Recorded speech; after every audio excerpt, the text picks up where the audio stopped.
एक ज्ञानी महात्मा जंगल के एक वृक्ष के नीचे ध्यान किया करते थे। वे रोज एक लकड़हारे को लकड़ियाँ काटकर ले जाते हुए देखते। एक दिन उसने उस लकड़हारे को रोककर कहा, सुनो भाई, दिन भर लकड़ी काटते हो और उस लकड़ी को बेच के 2 वक्त की रोटी भी नहीं जुटा पाते। तुम जरा जंगल में थोड़ा आगे क्यों नहीं जाते?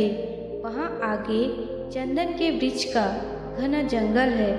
एक दिन काट कर ले जाओगे तो हफ्ते भर के खाने की व्यवस्था हो जाएगी।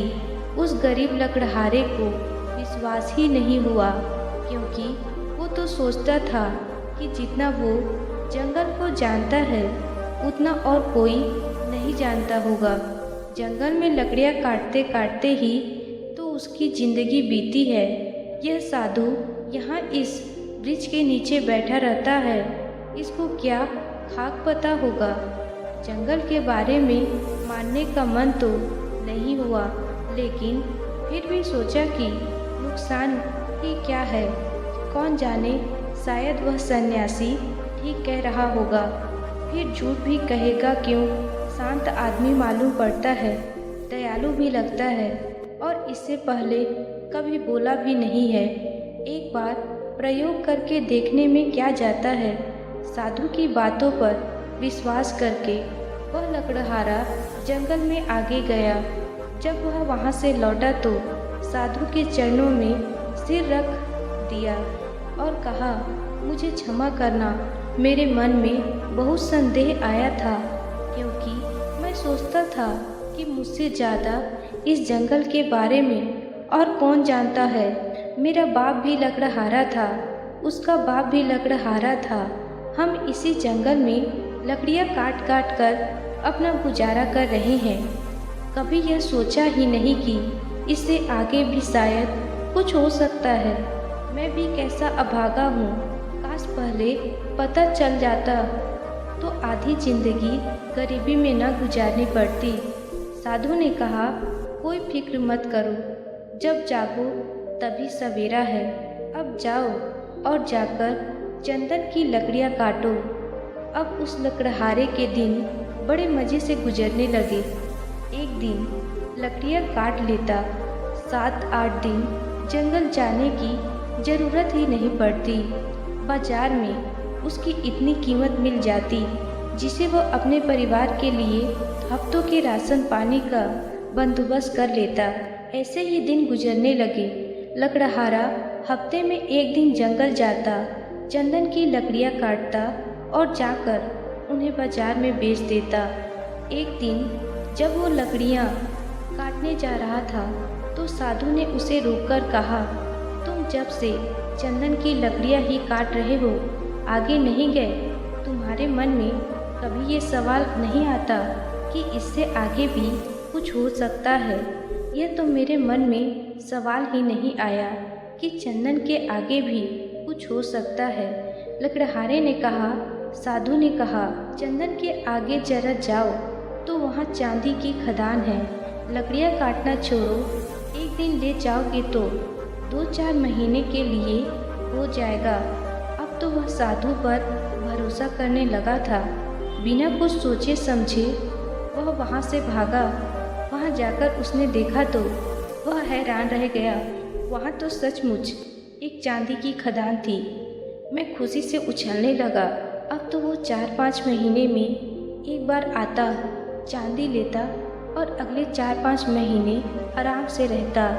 ऐसे ही कुछ साल गुजर गए। एक दिन जब लकड़हारा चांदी लेने जंगल जा रहा था तो वो साधु उसे फिर से उसी पेड़ के नीचे मिला। उस साधु ने लकड़हारे से कहा, थोड़ा और आगे जाओ, वहाँ सोने की खदान है। जब वह लकड़हारा चांदी की खदानों से कुछ मील आगे गया तो देखा कि वहाँ सचमुच सोने की खदान थी। इतना सोना जो उसकी पूरी जिंदगी बदल सकता था। सोने की खदान का पता चल जाने के बाद अब लकड़हारा एक बार सोना ले जाता और साल भर तक जंगल ही नहीं आता। उसकी जिंदगी बड़े आराम से गुजर रही थी। ऐसे ही कुछ साल गुजर गए। सालों बाद जब एक दिन वह लकड़हारा जंगल में सोने की खदान की तरफ जा रहा था तो उसे फिर से वह महात्मा मिला जो कि एक पेड़ के नीचे बैठकर ध्यान कर रहा था। जब उस महात्मा ने लकड़हारे को सोने की खान की ओर जाते हुए देखा तो बोला, तुम कभी जागोगे कि नहीं या मुझे ही हर बार तुम्हें जगाना पड़ेगा? तुम्हें खुद अपनी तरफ से सवाल नहीं उठता, मन में जिज्ञासा नहीं उठती कि आगे जाकर देखे कि क्या है? लकड़हारे ने कहा, मैं भी मंदबुद्धि, मुझे ये सवाल ही नहीं आया। मैं तो समझा कि सोने से बड़ा और क्या हो सकता है, बस यही आखिरी चीज रही होगी। फिर साधु ने कहा, अरे भोले इंसान, सोने की खानों से आगे जा, वहाँ तुझे हीरे की खदान मिलेगी। जब वो वहाँ जाकर देखता है तो उसे अपनी आंखों पर भरोसा ही नहीं होता। मैं सचमुच हीरे की खदान के पास था। अब तो वो एक बार हीरे ले जाता और कई सालों बाद वापस जंगल में आता। समय के साथ वह लकड़हारा भी बूढ़ा हो गया था। एक दिन जब वह हीरे लेकर जंगल से वापस आ रहा था तो उसी पेड़ के नीचे उसे फिर से वही साधु मिला। साधु ने कहा, अरे ना समझ, अभी तू हीरो में ही रुक गया। अब तो लकड़हारे को बड़ी घमंड आ गई थी क्योंकि वो बड़ा धनी हो गया था और महल में गाड़ियाँ भी खड़ी कर लिया था। उसने बड़े घमंड के साथ साधु से कहा, अब छोड़ो भी, अब तुम मुझे परेशान मत करो। अब हीरे के आगे भला क्या हो सकता है? उस महात्मा ने कहा, हीरे के आगे मैं हूँ। क्या तुझे कभी ये ख्याल नहीं आया कि ये आदमी मस्त यहाँ बैठा है जिसे पता है हीरो के खदान के बारे में और वो हीरे नहीं भर रहा है? इसको हीरे से भी आगे, हीरो से भी बड़ा कुछ बहुमूल्य मिल गया है, तभी तो यह निश्चित बैठा है। क्या तुझे ये कभी विचार नहीं आया? उस साधु की बात सुनते ही वह लकड़हारा रोने लगा और उस ज्ञानी महात्मा के पैर पकड़कर कहता है, मैं भी कैसा मूर्ख हूँ, कभी सोच ही नहीं पाया कि जिसने ये सोने, चांदी, हीरे, जवाहरात छोड़ दिए उसके पास जरूर इन हीरो जवाहरातों से भी बड़ा धन होगा। मैं जानना चाहता हूँ कि तुम्हारे पास कौन सा धन है जिसके सामने इस दुनिया की सारी दौलत छोटी है। लकड़हारे की बात सुनकर साधु कहता है, वही तो मैं तुम्हें बताना चाहता हूँ, उस धन का नाम है ध्यान। लकड़हारे ने कहा, लेकिन मुझे तो ध्यान करना ही नहीं आता। साधु ने कहा, ध्यान करना बहुत सरल है, बाहर का धन तो बहुत इकट्ठा कर लिया, अब जरा भीतर की ओर मुड़ जाओ और आराम से बैठ जाओ, फिर देखो कि तुम्हारे अंदर क्या चल रहा है।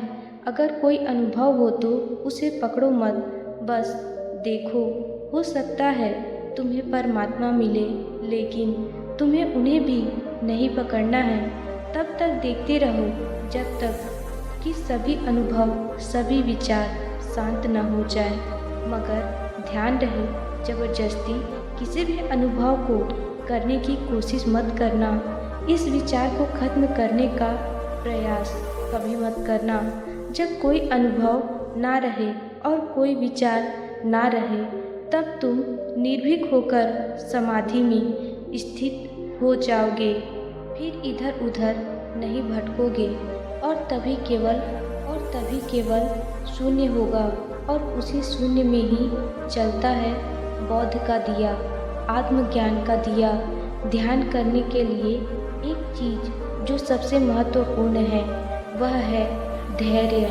आपके भीतर इतना धैर्य होना चाहिए कि घटना आज घटे या कई वर्ष बाद, आप ध्यान करने के लिए हमेशा तैयार रहें। दोस्तों, यदि आपको शुरुआत में ध्यान करने में तक दिक्कत आ रही है तो आप सिर्फ 4-5 मिनट के अभ्यास से शुरू कर सकते हैं।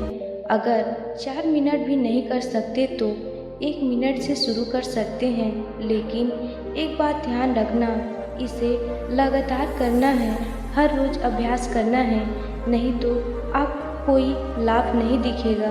प्यारे दर्शकों, उम्मीद करती हूँ कि आपको वीडियो पसंद आई होगी।